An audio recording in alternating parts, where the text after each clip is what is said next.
You know, Cool. John, it's been a tough week for us who sort of had, we'd viewed Donald Trump as such a toxic figure at minimum. I mean, leaving Kamala Right. Harris out of the equation, but Right. such a toxic figure, so hateful, so inept, so impulsive. We'd been through 4 years of his chaos that we really didn't think that our fellow Americans were going to spark to this guy. He didn't have any policy, really. He just had a bunch of bumper sticker slogans.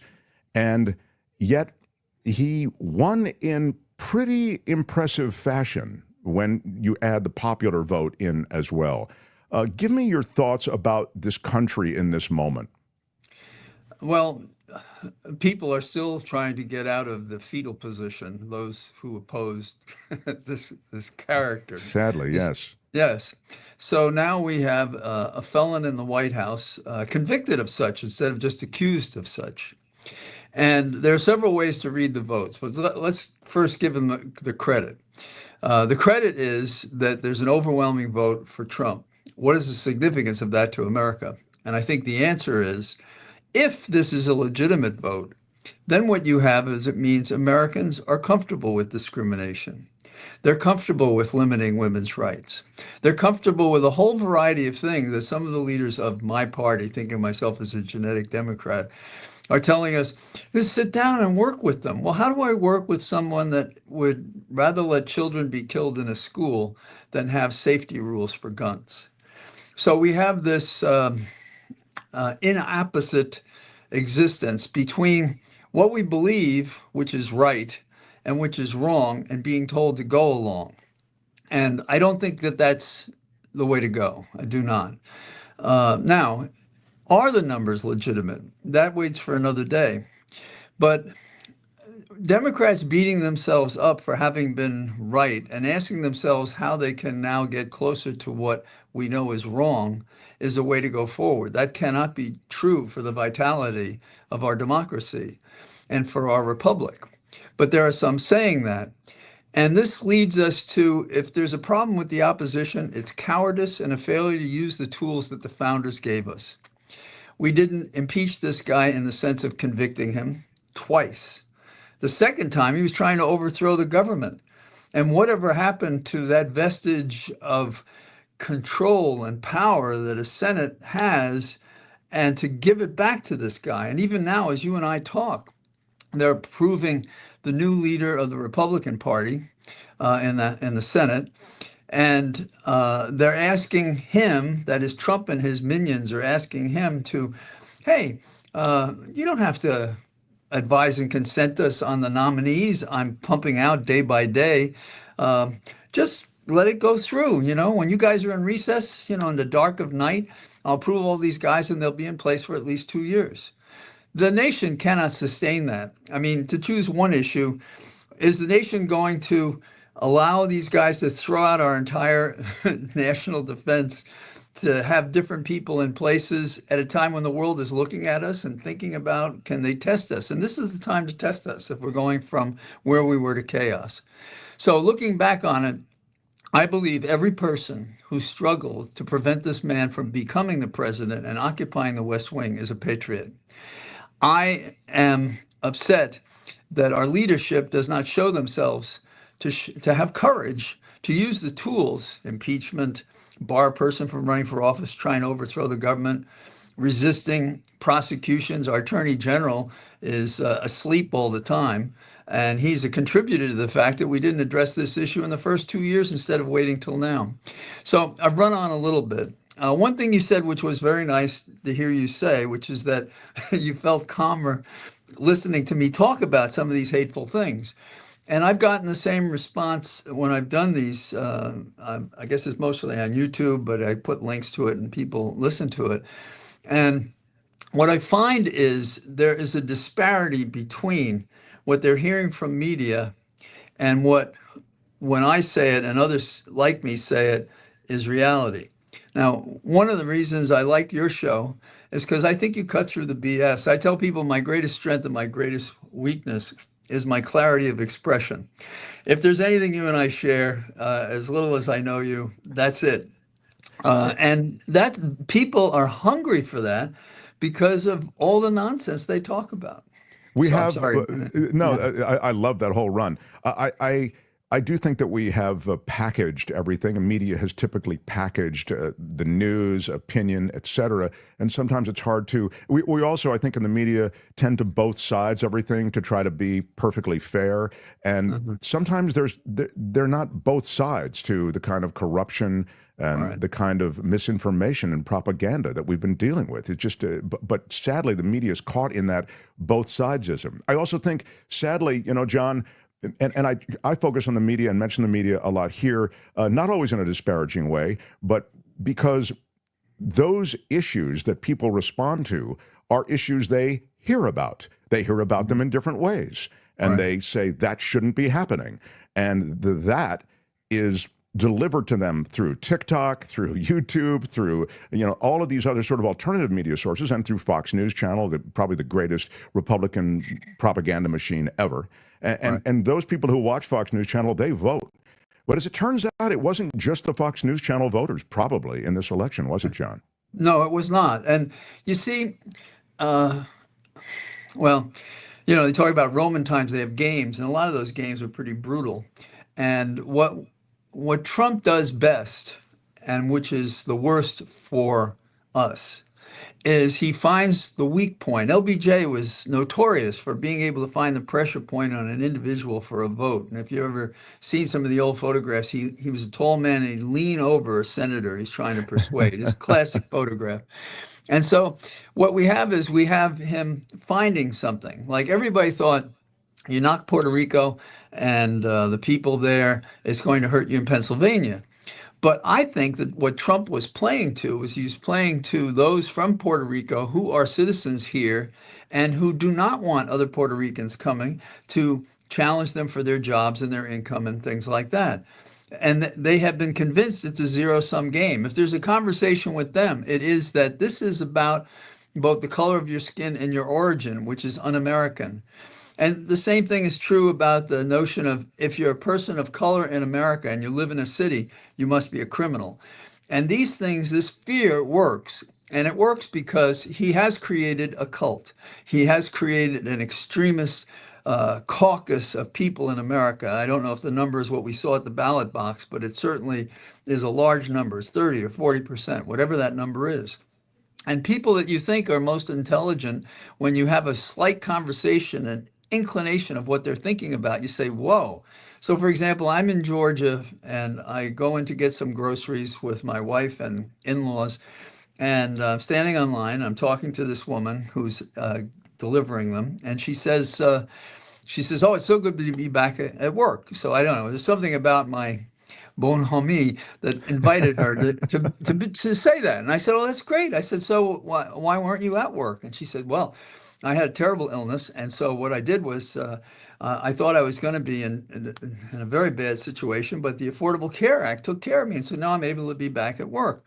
So then my organizing principle clicks in, and I say, "So does that mean you're going to be supporting the Democratic ticket, Harris?"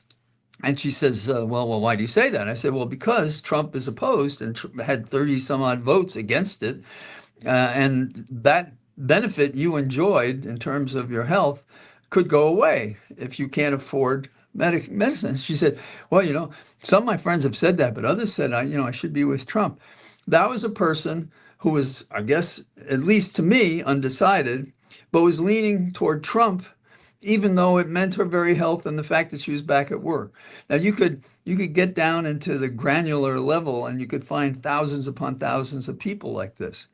But those who are prepared to compromise what's best for them are operating on an emotional level. That's a You know, great story for that reason. I think that also speaks to the sort of tribalism and the social contagion that Trumpism has become, right. and so that so much personal identity is tied up in that.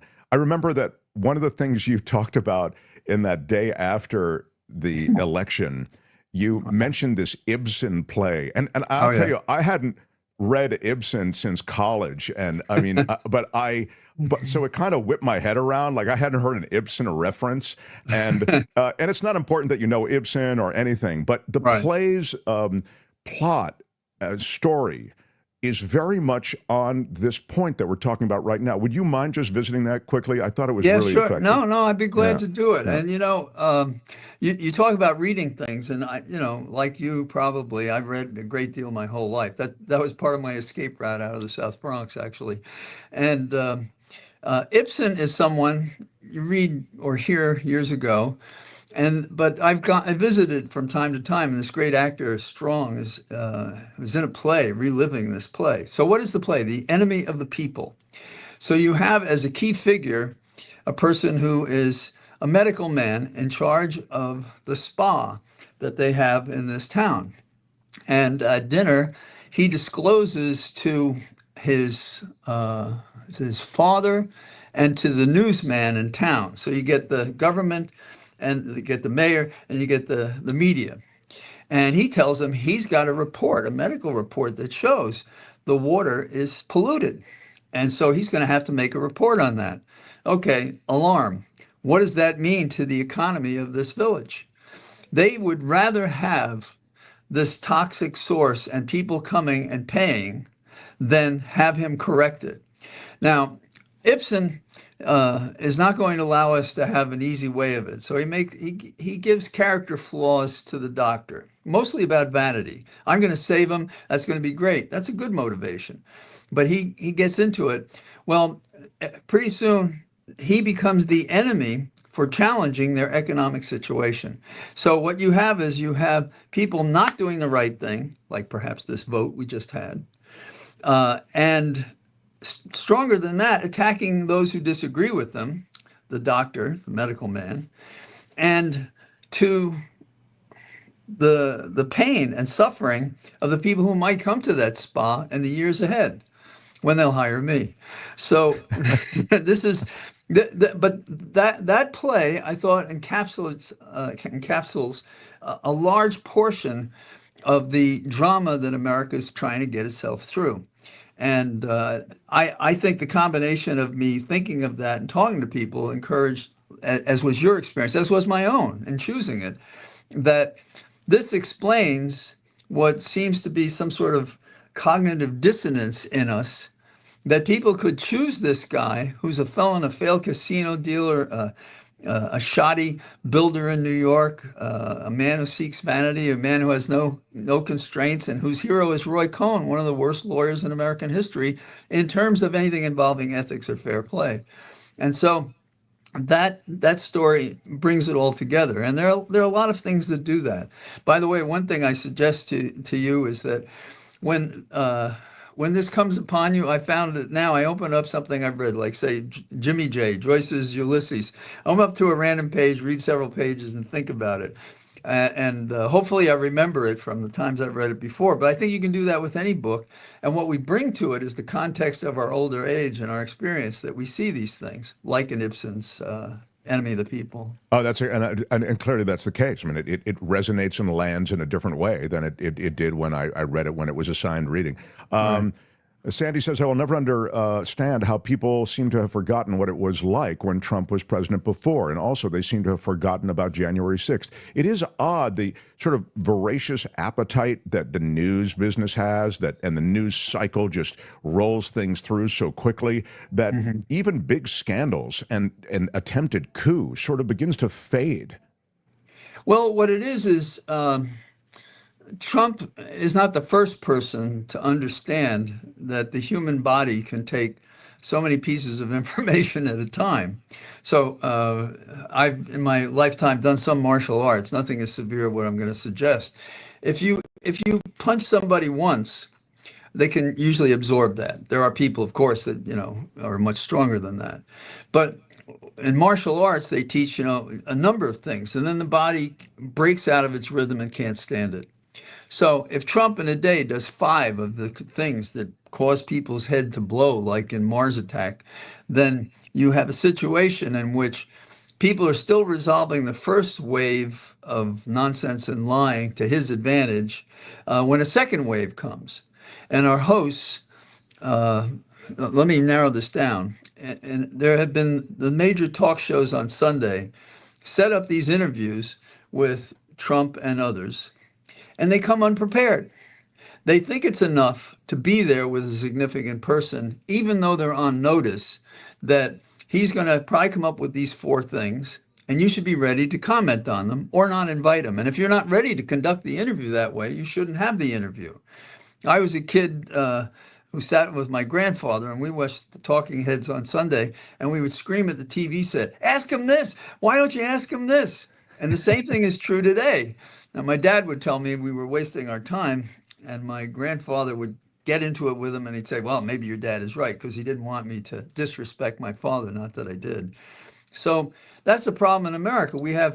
And he's easy TV, radio, or whatever, because he's always doing ridiculous stuff. And people just enjoy it like it's a prank because they start with the belief that at the bottom, he's going to get all those people that are keeping us down. There's a cartoon I once saw, which is a man and woman in bed with all the bedding pulled up against them. And he's turning to her and says, the reason in our marriage that we have problems is because of those gays. That's it. That's his follower to the T. Right. But blame the others. And you made me think of this. This is important. I think this is an important thing going forward. People should always remember the Steve Bannon quote. Well, Bannon was in federal court, and he revisits this occasionally in one form or another. But the quote is, "The Democrats don't matter. The real opposition is the media, and the way to deal with them is to flood the zone with shit." That's the Bannon business model. Flood the zone, stink up the joint, and, it's not about the persuasion. It's about the disorientation. If you blow enough of this stuff out, it's a challenge to even the most prepared interviewer or the most prepared situation with podcasting. So I think that was I don't know that Trump needed to be taught that lesson. I feel as though he kind of already had it. But Bannon really makes it high art. Well, and he does. And Bannon is the architect of this. He's the Herr Führer, creator of this character who, whatever skills he had, he appreciates what Bannon is telling him. So he goes from a somewhat liberal Democrat into this heinous individual.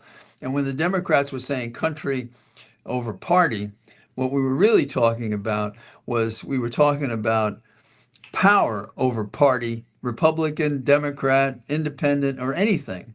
Bannon is about pure power. And whatever message or device gets us to the point where they're in control, that's it.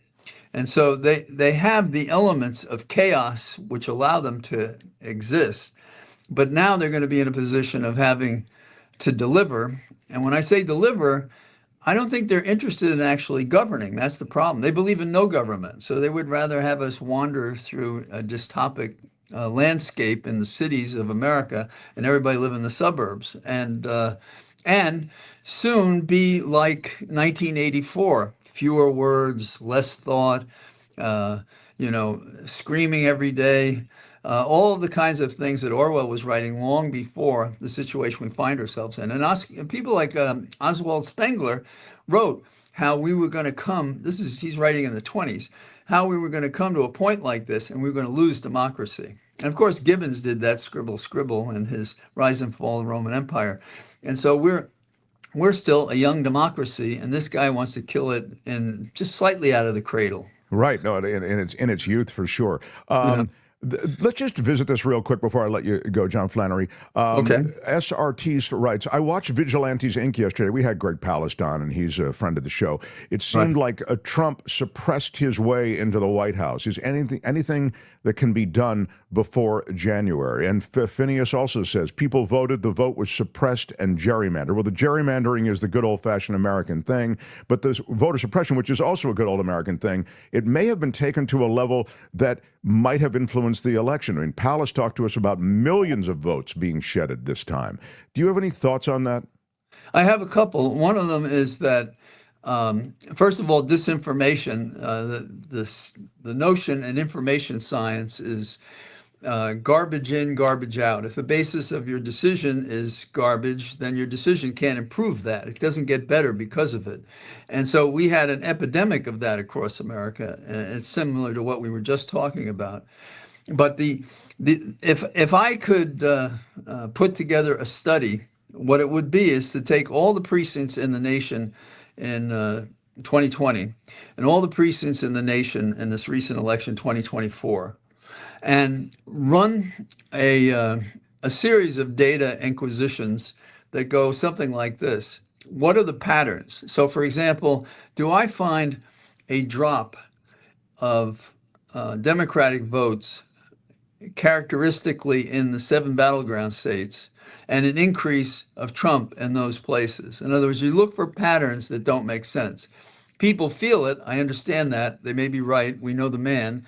And it strikes us as very unusual that the national vote, in terms of the general support, non-electoral, has Trump so far ahead. And that just feels like his vanity. Now, it may not be. I mean, I know it takes care of his vanity, but it feels like his vanity. And so, like most things that come out, it will come out down the road, unfortunately. But somebody with better coding skill than I have in my older age should sit down and work this database out and do that. Now, the database exists, and I think it's just a matter of writing SQL questions and things like that for it. Yeah, no, I mean, there are definitely those who are spring-loaded for that kind of task and who have, ramped up technically that way. It does appear that there was, well, I mean, I can make the argument both ways. It appears, based on our conversations with Palast and others, that there were millions who were disenfranchised. Those are not, nothing numbers. Those those are in Pennsylvania, for example. There were huge numbers. I mean, numbers that would have changed the outcome potentially. At the same time, I look at New Jersey and New York, places that Trump wasn't going to carry, and I see that Trump has numbers that went up in a sense correspondingly. So you kind of can't look at things and go, hey, dude, they were just playing the swing states. They were also playing these other states then also to the same extent. So again, I've divided mind on this. Maybe I have a normalcy bias. I want to believe that everything was on the up and up. But the more I see, the more there are legit questions.